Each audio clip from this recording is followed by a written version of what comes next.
Kasus kehamilan di luar kandungan harus benar-benar kita teliti ya dalam melakukan pemeriksaan.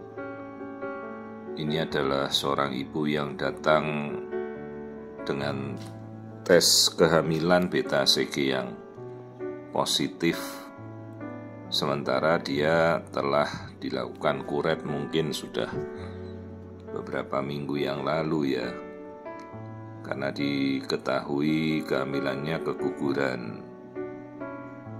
Masalahnya apakah itu benar suatu keguguran ataukah hanya suatu bekuan darah, kita tidak ada bukti ya. Dan ibu ini juga bukan pasien saya, jadi kita melakukan pengecekan. Jadi yang kita ada kan datanya ini adalah suatu kondisi pasca abortus.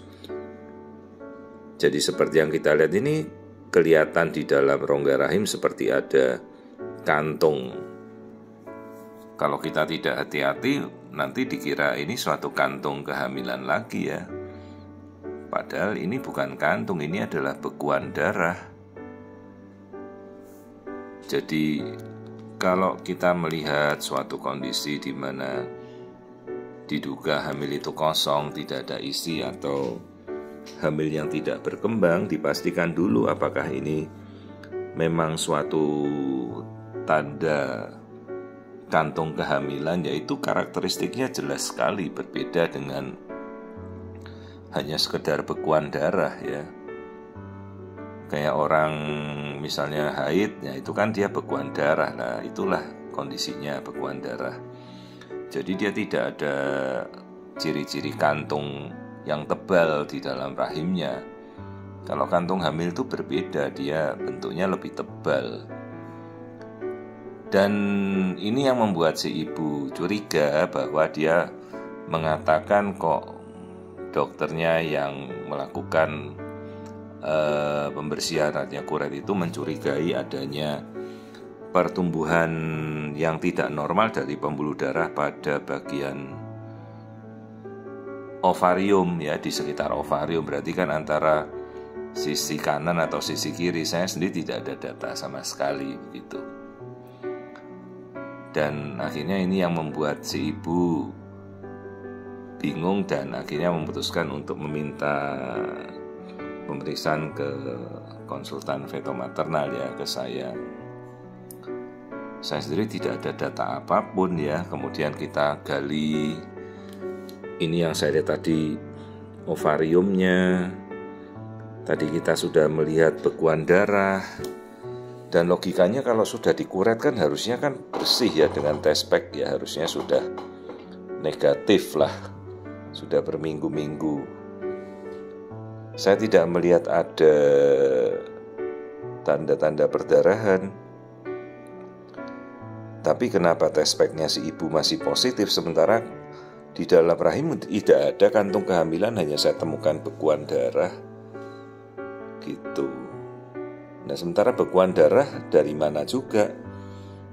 Kok bisa ada bekuan darah setelah berminggu-minggu? Berarti kan mungkin saja ada mungkin proses dari luar perdarahan di luar rahim yang masuk ke dalam kan. Pemikirannya demikian. Ya ini saya cari sisi kanan terlebih dahulu ovariumnya. Ini ovariumnya normal, tidak ada aneh-aneh.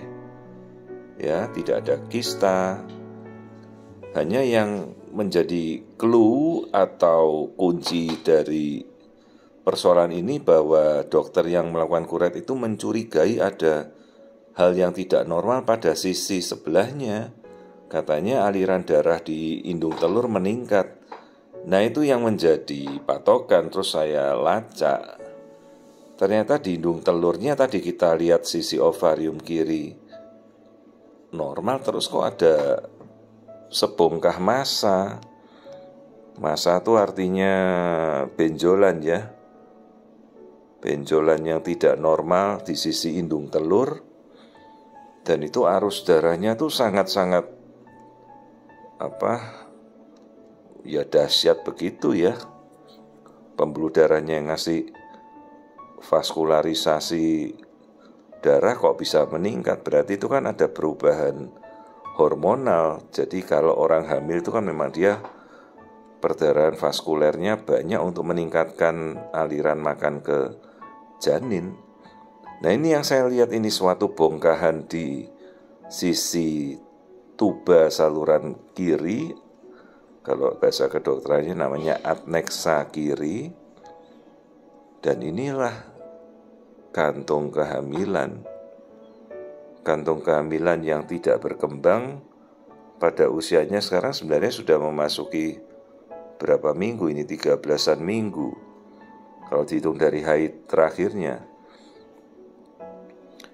Ya inilah kehamilan ektopik, kantung kehamilan lama yang tidak berkembang, tapi ini perdarahannya, hormon beta HCG-nya masih aktif. Dan ini munculnya di luar kandungan, jangan sampai sudah hamilnya di luar kandungan malah berkembang juga bisa menjadi kehamilan hamil anggur di luar kandungan. Itu bisa terjadi. Ini masih aktif ini reaksi kehamilannya, ya, dengan arus darah yang meningkat. Masalahnya si ibu sekarang oke lah, tidak ada keluhan, ya, nyerinya tidak seberapa dan stabil. Artinya saya tidak akan melakukan tindakan operatif apapun, ya. Kita coba istilahnya konservatif, melakukan pemeriksaan hormon beta HCG secara serial saja dulu. Mudah-mudahan bisa turun secara spontan. Nah ini kantung kehamilan yang istilahnya hamil ektopik lama, ya, sudah lama, tapi untungnya tidak pecah. Masalahnya jaringan kehamilannya masih aktif meskipun tidak ada janin. Dan ini harus benar-benar diterapi sampai beta HCG-nya negatif. Hormon hamilnya harus negatif, ya, kalau tidak bahaya bisa pecah, bahaya bisa menjadi hamil anggur di luar kandungan, bahaya bisa menjadi penyakit tropoblas di luar kandungan. Dan ini kalau misalnya beta HCG-nya tidak negatif, ya harus kita terapi dengan kemoterapi namanya methotrexate. Dan itu harus kita konsulkan pada sejawat bagian onkologi, ginekologi yang memang berkompetensi untuk melakukan tata laksana. Ya, jadi ini kantung kehamilan lama tidak pecah, iya, di sisi kiri untung ketahuan, dan segera saya mengabari sejawat yang mencurigai ini tidak dirujuk. Jadi itulah kita harus selalu berkomunikasi, ya. Ada suatu hal di mana pasien yang ditangani oleh sejawat yang lain.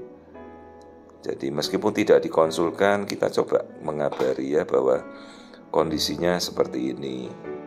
Dan sebaiknya mungkin kalau tidak dilakukan operasi, karena operasinya kan harus mengangkat saluran tubanya, saluran tuba kirinya, dan harus benar-benar bersih sampai beta HCG-nya bisa negatif kembali, ya. Ya, itu baru benar-benar aman. Kalau beta HCG-nya masih positif, kita tidak melakukan tindakan, ya dalam pemeriksaan serial hormonal beta HCG darah harus dia bisa negatif dalam waktu berapa bulan, ya 1 bulan harus negatif itu. Kalau tidak, ya konsulkan ke onkologi, ginekologi untuk kita kemoterapi. Dan kemoterapinya jenisnya namanya methotrexate, itu cukup responsif, ya, untuk pengobatan hamil di luar kandungan yang tidak pecah tanpa ada janin dan tidak berkembang, ya. Tetapi haruslah diagnosa itu benar-benar terdiagnosa. Untung saja ini pasiennya berpikiran bahwa kecurigaan hamil luar kandungannya ada, terus ini inisiatif sendiri, ya, secara mandiri dia untuk melakukan pemeriksaan ke konsultan veto.